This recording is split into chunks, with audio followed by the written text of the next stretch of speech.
সাল্লাম সলাৎ পড়ার পরে ফজর সলাৎ পড়ে যেই দিন এতেকাফে ঢুকবেন 21 তারিখের ফজরে, 21 তারিখের সন্ধ্যা ছিল গত মাগরিব, তাই না?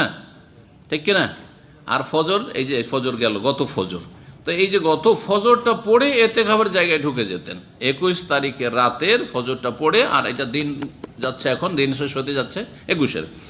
ফজর পড়ে নবী সাল্লাল্লাহু আলাইহি ওয়াসাল্লাম কি করতেন? নিজের তাঁবুতে প্রবেশ করতেন। ইনসারাফা ইলা বিনাইহি, ফিরতেন নিজের তাঁবুর দিকে, ফিরছেন আর কি সেই দিনে বা সেই বছরে। ফাআবসারাল আবনিয়াতা, তখন দেখছেন যে আশেপাশে আরো তো 3টে কি লাগানো আছে, তাঁবু লাগানো আছে। ফাকালা রাসূলুল্লাহ সাল্লাল্লাহু আলাইহি ওয়াসাল্লাম, তখন রাসূলুল্লাহ সাল্লাল্লাহু আলাইহি ওয়াসাল্লাম বলেন, জিজ্ঞাসা করলেন মা হাজা, জিজ্ঞাসা করলেন মা হাজা, এগুলো কি, এগুলো কি?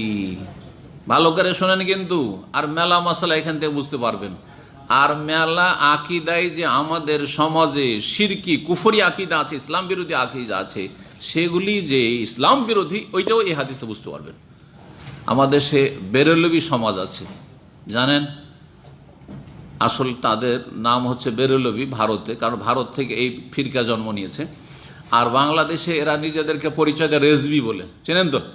এবার বুঝতে পেরেছেন, রেজবি বুঝেন না?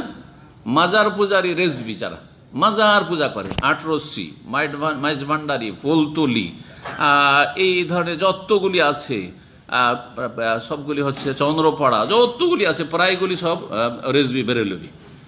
হ্যাঁ, পীরতন্ত্র 2 রকম আছে বাংলাদেশে। একটা হচ্ছে দেওবন্দি সিলসিলার পীরতন্ত্রে, যেমন চরমন্নাই সারসিনা হচ্ছে 50-50, অর্ধেক বেরেলভি মাজার পূজারী, অর্ধেক হচ্ছে আপনার ওই দেওবন্দি, মানে 50-50তে আছে। জৌনপুরিও 50-50, কথা বুঝতে পারছেন?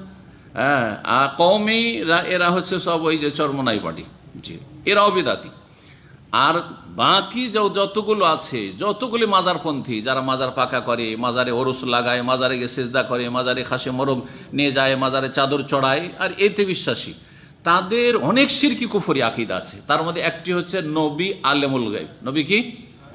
অর্থাৎ নবী সব গায়বের কথা জানে। এই যে দেওয়ালের আড়ে কে আছে, কে আসছে, এখন লিফট আমাদের এখানে আছে না নিচে আছে, সব খবর নবী জানেন। নাউজুবিল্লাহ, সব খবর কি করেন? নবী জানেন, সারা পৃথিবীর খবর জানেন। বরং তিনি দুনিয়া থেকে চলে গেছেন, ইন্তেকাল করেছেন, ইন্তেকাল তো তারা বলবে না, হায়াতুন নবী বেঁচেই আছে একবারে, এটাতে দেওবন্দিও শরীক, কওমিরাও শরীক। হ্যাঁ, তো বেঁচে আছেন নবী সাল্লাল্লাহু আলাইহি ওয়াসাল্লাম, বেঁচে আছেন তো দাফন কেন করলেন? তাহলে তো চরম অপরাধ করেছে সাহাবীরা, জীবিত মানুষকে দাফন করা চরম অপরাধ। জি, নাউজুবিল্লাহ। তো যাই হোক, নবী সাল্লাল্লাহু আলাইহি ওয়াসাল্লাম নাকি তার কবর থেকে সারা বিশ্বের সমস্ত মুসলিমদের আমল দেখতে আছেন। এই যে এখন আমরা বসে আছি না এখানে, আপনারা বসে শুনছেন, আমি বলছি, নবী সাল্লাল্লাহু আলাইহি ওয়াসাল্লাম নাকি দেখছেন, সব দেখছেন, বুঝছেন না? আচ্ছা, আলেমুল গায়ব। তো নবী যখন জীবিত যখন ছিলেন তখনও আলেমুল গায়ব সব জানছেন চোখের আড়ালের, আর এখনও জানছেন। তো এই যে তাঁবুগুলি যখন লাগানো হয়, তখন পাশের রুমেই তো তিনি শুয়ে বা বসে, অথবা মদিনাতে তো কোথাও আছেন, তিনি দেখতে পাননি, গায়েব জানতে পারেননি যে এই যে খেমাগুলি লাগানো হলো, কে হুকুম করলো, কখন কে কাকে বললো, আর হুকুমে কোনটা কার জন্য লাগানো হলো, এই গায়েবটা জানতে পারলেন না। জানতে পারলেন না বা না পারলেন না? যদি তিনি আলেমুল গায়েব হন তো জানতে পেরেছেন। আচ্ছা, জেনে নেওয়ার পরেও যদি জিজ্ঞাসা করেন তো এটা ফালতু কাজ না? একটা জিনিস জানছেন, তারপরে যদি জিজ্ঞাসা করেন তো উদ্দেশ্য কি আপনার? জানছেন তারপর জিজ্ঞাসা করেন, মানে বোঝা গেছে কি না? তো নবী যদি বলছেন হ্যাঁ জানেন, যদি এই কথা বলেন যে নবী আলেমুল গায়েব, আর জানতেন যে এটা আয়েশার, এটা হাফসার, এটা জাইনাবের, এই 3 জন লাগিয়েছে, আমি আয়েশাকে অনুমতি দিয়েছি, হাফসাকে দিয়েছি, কিন্তু এইগুলো এই বাড়তে বাড়তে বাড়লো কোথেকে? জাইনাবের। সব যদি তিনি আলেম গায়েব জানেন তারপরে জিজ্ঞাসা করেন, তাহলে ফালতু কাজ করেছেন নাউজুবিল্লাহ নবী সাল্লাল্লাহু আলাইহি ওয়াসাল্লাম। আর যদি না জানেন, এইটাই ঠিক যে তিনি জানতেন না যে এগুলো হয়েছেটা কি, কার কার এগুলো তাঁবু খেমা লাগানো হয়েছে, তাই জিজ্ঞাসা করছে মা হাজা, এগুলো আবার কি, আর এই তাঁবুগুলো কি? কালু, তখন বললেন সাহাবীরা, বেনাও আয়েশাতা ওয়া হাফসাতা ওয়া জাইনাব, একটা হচ্ছে আয়েশার খিমা, আর একটি হচ্ছে হাফসা তাঁবু, আর একটি হচ্ছে জাইনাবের তাঁবু।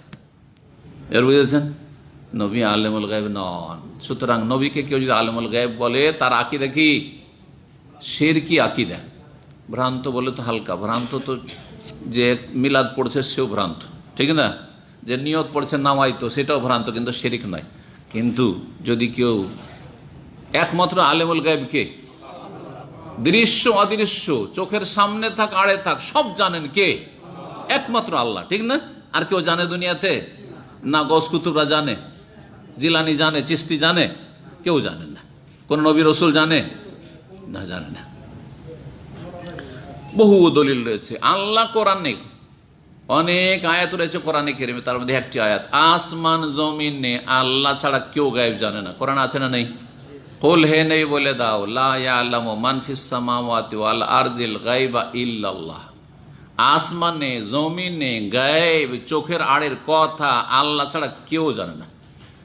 জমিনে জানে না, কোনো নবী রসুলও জানে না, কোনো জিনও জানে না, আর আসমানে এমনকি জিবরাইলও জানে না। যতটা জানিয়ে দেওয়া হয়েছে ফেরেশতাদেরকে 1 বছরে জানিয়ে দেওয়া হয় যে 1 বছর এই হবে তোমার এই কাজগুলি, যেই কাজগুলি ওকে দেওয়া হয়েছে ওইটাই জানে শুধু। মালাকুল মত 1 বছরে কে কে মারা যাবে তা জানেন, 1 বছর পরে কে কখন মারা যাবে এটা মালাকুল মতও জানে না। ওই সামনে 1 বছর পরে যখন ওই আপনার কদরের রাত আসে, এটা হচ্ছে ভাগ্য রজনী। আবার আমাদের দেশে ভাগ্য রজনীর বিদাত কি আছে? 15 শাবান শবে বারাত ভাগ্য রজনী না, বরং শবে কাদার হচ্ছে ভাগ্য রজনী। ভালো করে শুনে রাখেন, কি শবে কাদার যদি গত রাতে হয়ে থাকে তো ওইটা ভাগ্য রজনী, আর যদি 23-এর রাত আগামীকালকে হয় তো ওইটা ভাগ্য রজনী, 25-এ হয় তো ওইটা হচ্ছে ভাগ্য রজনী, 27-এ হয় তো ওইটা ভাগ্য রজনী, আর 29-এ হইলে ওইটা হচ্ছে ভাগ্য রজনী। ইন্না আনজালনা ফি লাইলাতুল কাদার। কাদার মানে তো তকদির। কাদার মানে কি? কাদার মানে মর্যাদা, এই রাতটি মর্যাদার রাত। কাদার মানে তকদির, এই রাতটি হচ্ছে তকদির 1 বছরে ফেরেশতাদেরকে জানিয়ে দেওয়ার রাত। 1 বছরে জানিয়ে দেওয়া হয়, পরের 1 বছর আবার লহে মাহফুজ থেকে আল্লাহ আগামী রমজানে জানাইবেন। জি, তো আসমান জমিনে গায়েব আল্লাহ ছাড়া কেউ যায় না। সুতরাং বলবেন যে নবী জানতেন, এটা শিরকি আকীদা। আল্লাহর সাথে কি করলেন? শরীক করে দিলেন। আল্লাহর সাথে সেজদা কার জন্য? সেজদা যদি আল্লাহ ছাড়া কাউকে দিয়ে দেন তো এটা শিরক না? আল্লাহর সাথে শরীক করা। ঠিক তেমনি গায়েবের মালিক কে? আল্লাহ। যদি বলেন নবীও গায়েব জানেন তো আল্লাহর সাথে শরীক, পার্টনার করে দিলেন, শরীক করে। সবচেয়ে বড় অপরাধ হচ্ছে শিরক করা, আর এই অবস্থায় মরে যাওয়া। আল্লাহ কখনো মাফ করবেন না।